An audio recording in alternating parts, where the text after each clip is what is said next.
Every man reaches a point where a single moment of ruin threatens to define his entire life. A door closes, a trusted partner walks away, or a financial storm strips away everything he worked to build. In that instant, the mind faces a choice that determines the rest of his story.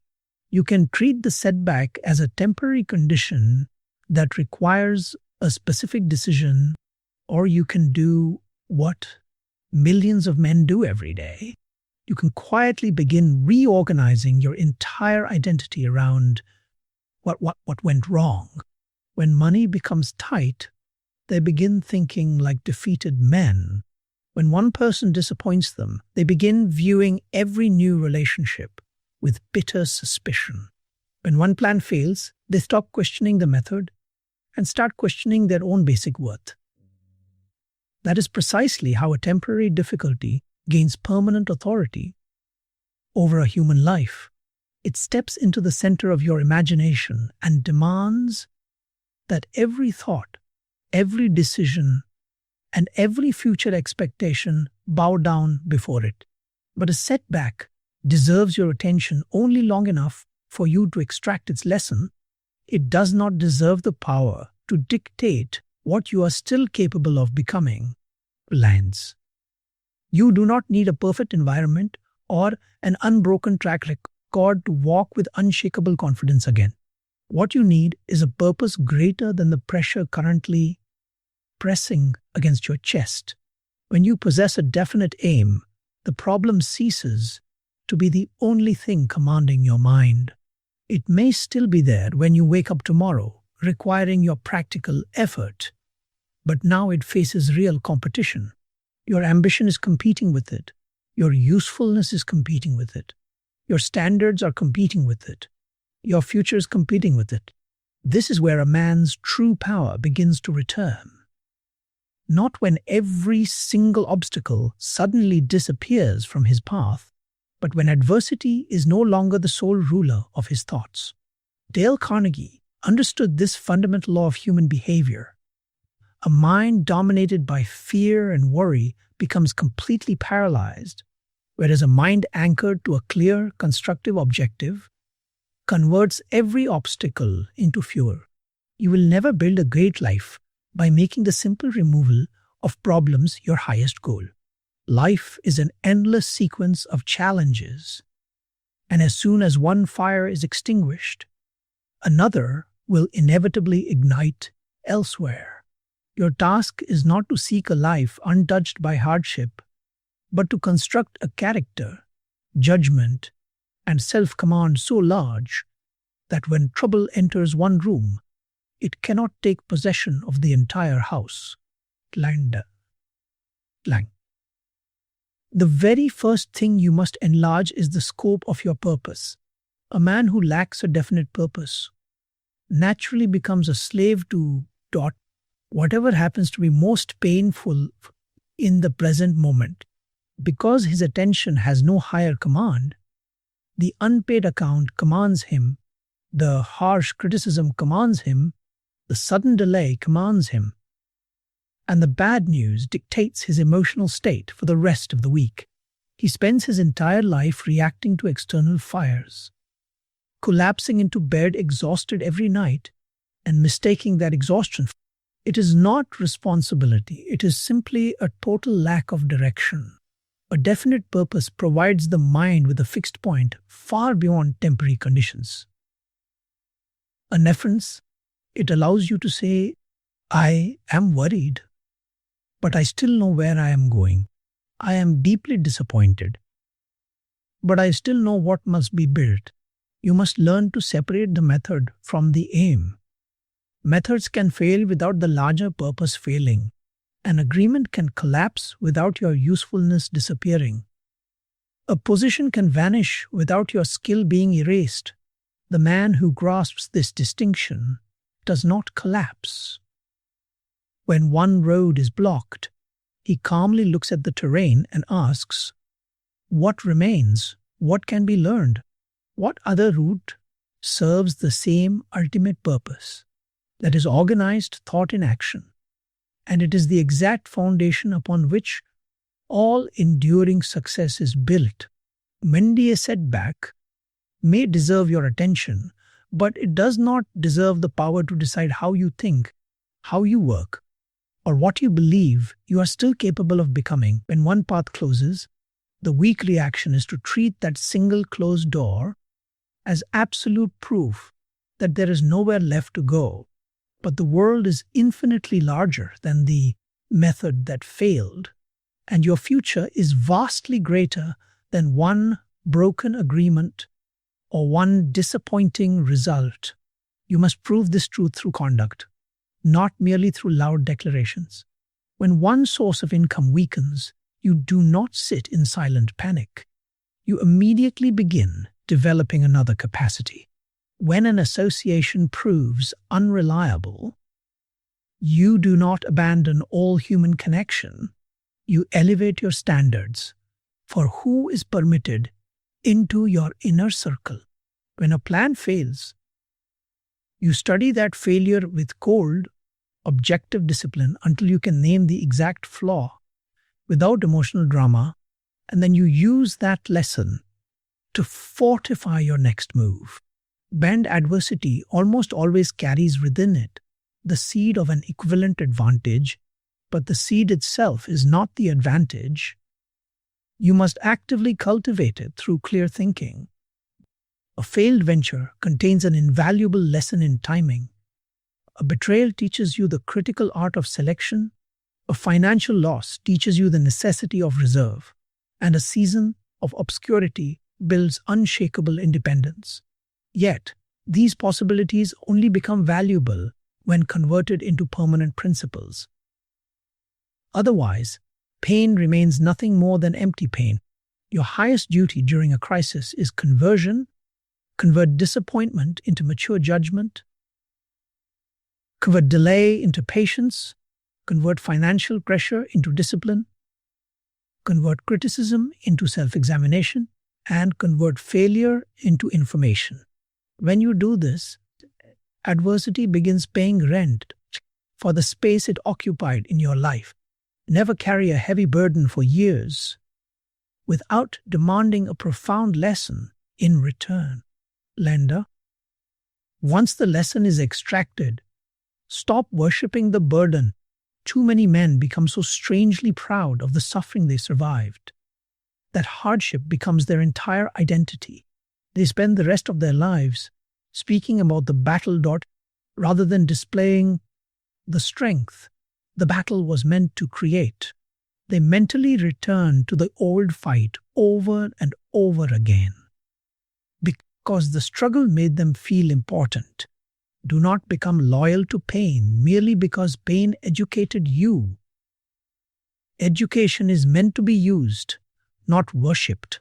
A man who learned caution through a bad agreement should not become incapable of trust. He should become capable of a far wiser quality of trust. The true proof of a lesson is never continued suffering. The proof is demonstrably improved conduct.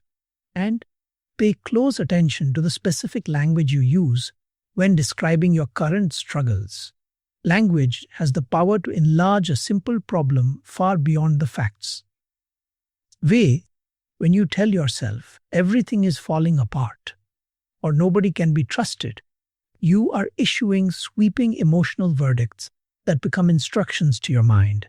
If you convince yourself that your life is collapsing, you stop noticing the foundations that remain sound. Replace vague, dramatic declarations with precise, objective definitions. This account is behind. This plan failed. This person proved unreliable. Now the mind has something specific to work with. Define the exact boundaries of your difficulty. What exactly is wrong? What is under your direct control? What is the next useful move? Strength grows when force is applied, where force actually matters, while weakness consumes any man who wastes his life arguing with reality. Convert disappointment into mature judgment, convert financial pressure into discipline, and make adversity pay rent for the space it occupied in your life. Your mental attention is pure capital. Spend it carelessly, and you become mentally bankrupt. Countless men waste hours obsessing over circumstances where no immediate action is possible, mistaking toxic worry for true seriousness. But concern without action is nothing more than self-consumption. You must learn to set a strict appointment with your problems. If financial figures must be analyzed, review them. If a difficult conversation must be held, face it. If professional counsel must be sought, seek it immediately. Once that necessary action is completed, close the file and return fully to the rest of your life. A problem that requires 1 hour of labor does not automatically deserve 12 hours of emotional rumination. Master this in turn, and you will instantly stand superior to the vast majority of men who mistake constant anxiety for dedication. Dams to endure the storms of life. You need more than a single source of meaning. A narrow identity is a dangerously fragile structure. If your entire self-worth is tied exclusively to your business, one bad quarter becomes an existential crisis.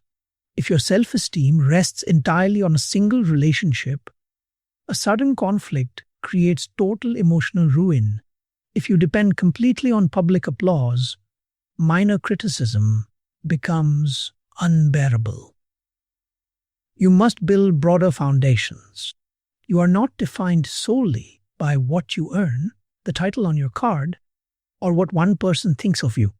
You are defined by your standards, the promises you keep, your developed skills, your courage, and your daily habits. These are portable assets. Position can disappear, but character remains. Capital can be lost, but knowledge stays intact. Approval can vanish. But self-command belongs to you forever. Build the internal parts of yourself that travel, because those are the elements that make rebuilding possible. Bangdeer man equipped with portable strength is never truly poor, regardless of immediate circumstances. He may have lost external resources, yet he retains proven judgment. He may have lost standing, yet his core reputation remains unblemished. He may have missed an opportunity, yet his capacity for initiative remains intact. Keep an accurate accounting of your life. Stop looking exclusively at liabilities and staring endlessly at what is missing.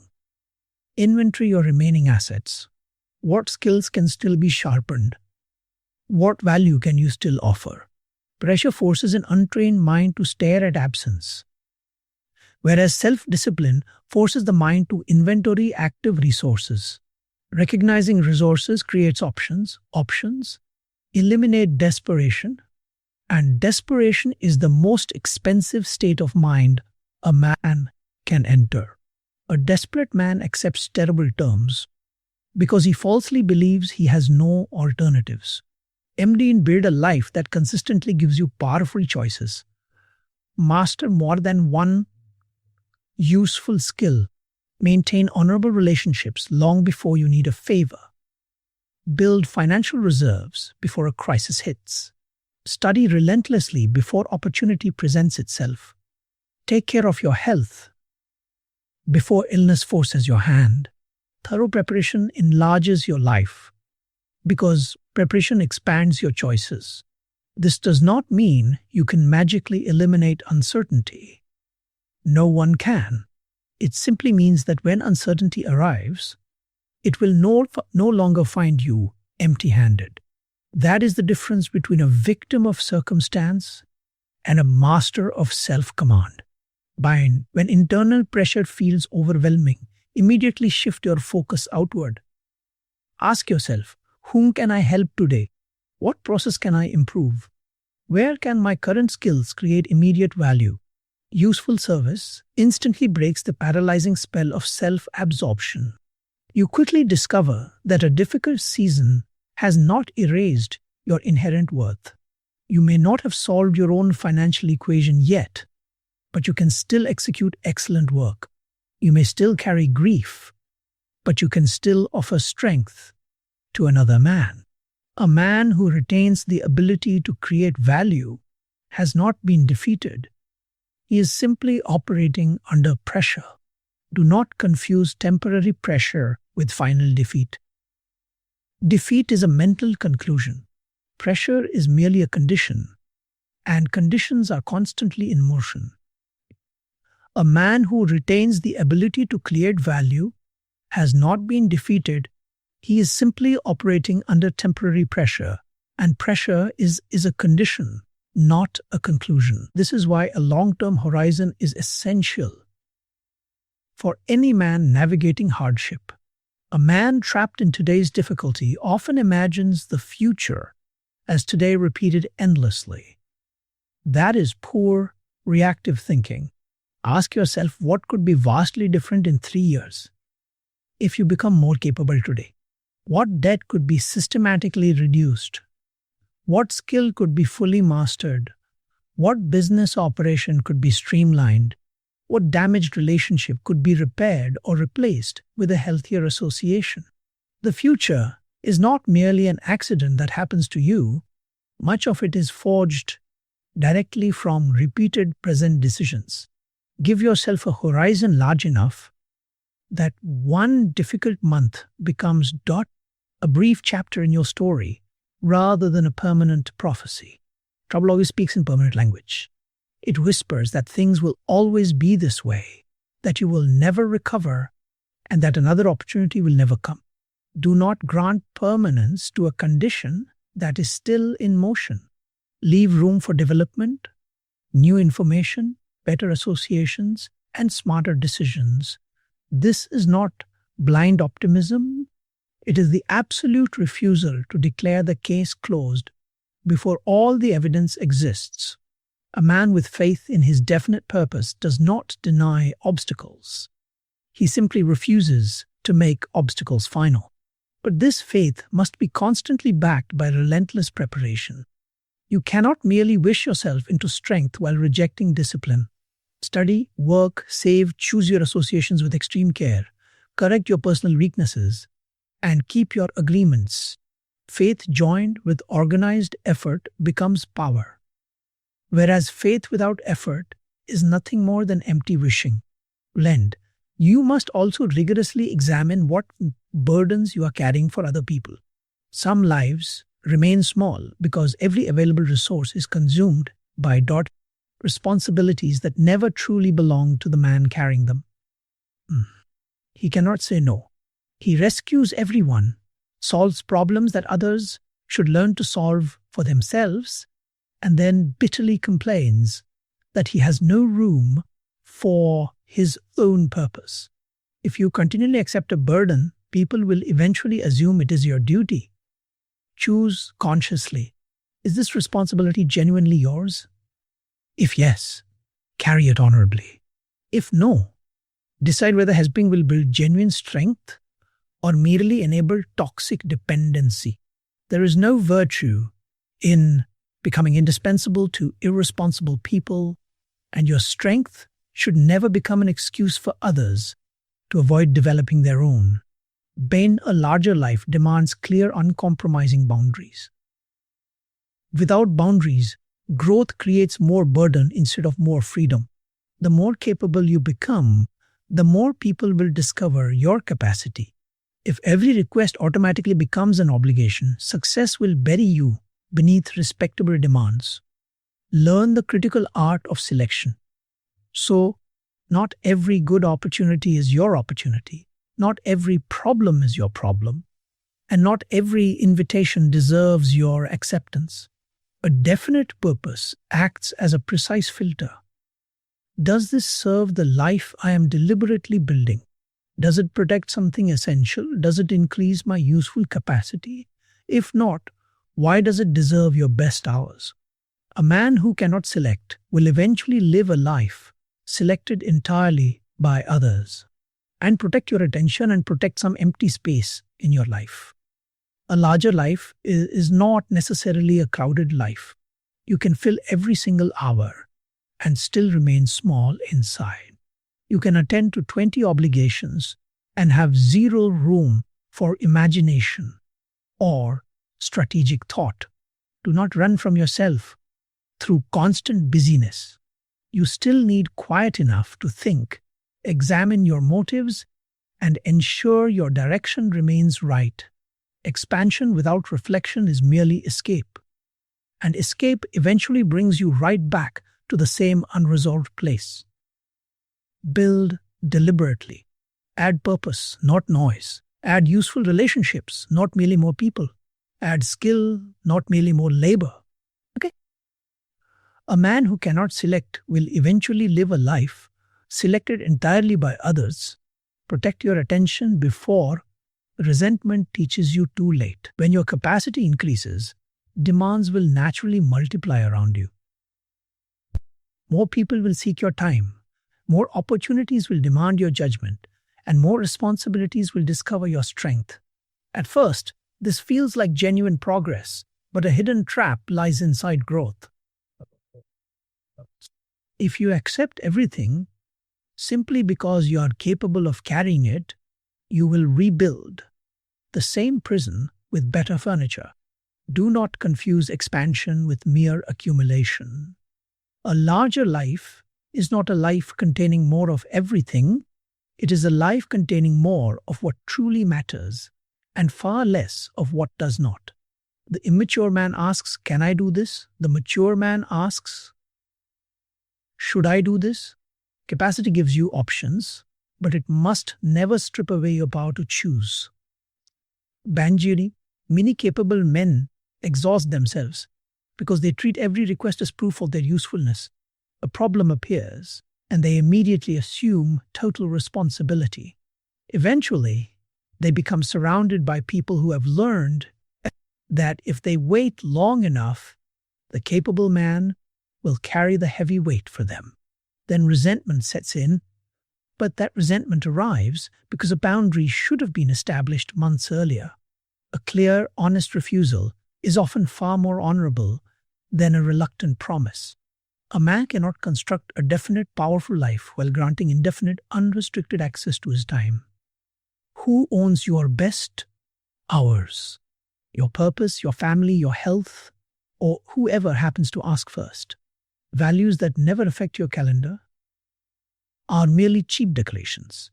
Protect the hours reserved for vital work. Protect your health and protect enough quiet to preserve your judgment. Every opportunity comes with a hidden cost beyond money. It costs attention, energy, and recovery time. Every yes you speak automatically creates a hidden no somewhere else in your life. When you accept another project, you may be saying no to your family, your rest, or your own core objectives. Do not evaluate opportunities only by what they add. Evaluate them strictly by what they displace. Purpose makes intelligent selection possible. There is no rule requiring you to enter every open door. Some doors lead directly away from your chief aim. Learn to admire an opportunity without needing to possess it. The man who fears missing out becomes easily recruited into other people's ambitions. Define your own destination so clearly that attractive distractions become immediately visible for what they truly are.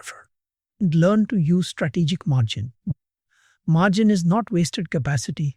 It is your ultimate reserve. Keep some time uncommitted, keep some money unspent, and keep some energy unused. This strategic buffer allows your life to absorb unexpected shocks without total collapse. A schedule filled to the final minute is fragile, where a single delayed commitment causes the entire day to fall apart.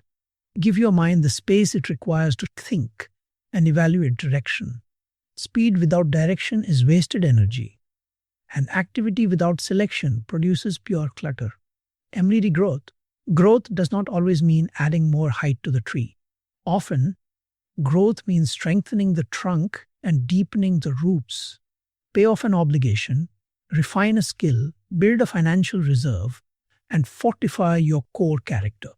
Build the invisible strengths that spectator applause can never measure, because those invisible roots determine whether your visible success survives the storm. When you cultivate a purpose larger than your pain, the problems of life may still exist, but they lose their power to rule your mind. You step forward with unshakable self-command, owning your time, directing your force, and building a life too large to ever be ruled by adversity. Growth does not always mean adding more. Real growth means strengthening what exists, deepening your roots, and building a character too large to ever be ruled by adversity.